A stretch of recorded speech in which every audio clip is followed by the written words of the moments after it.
দেখুন প্রথমে আমরা একটি সোজা দাগ দিব। ড্রয়িং কতটা সহজ দেখে শিখে নিন।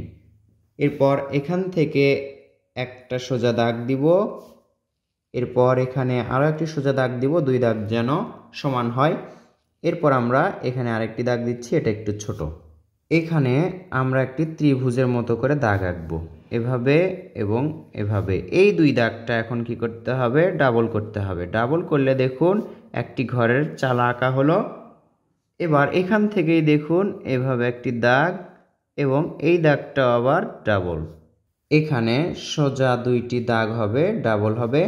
এই তো উপর দিকে একটা দাগ তুলে দিলাম, এই পাশেও আরেকটা দাগ তুলে দিলাম। সোজা হলে ভালো লাগবে। এখানে আমরা একটি জানালা আঁকলাম। এরপর উপরে দেখতে পাচ্ছেন একটু ত্রিভুজের মতো করে আমরা একটি জানালা আঁকবো। এই তো এবার এখানে একটি জানালা। তো বন্ধুরা, সুন্দর একটি ঘর আঁকা হলো তিনটি দাগ থেকে। জানালা। এবার এই পাশে একটু গাছপালার মতো করে আঁকলাম, এই পাশেও একই রকম করে আঁকলাম। তো বন্ধুরা দেখুন, সিম্পলি অল্প সময়ে একটি ড্রয়িং করলাম।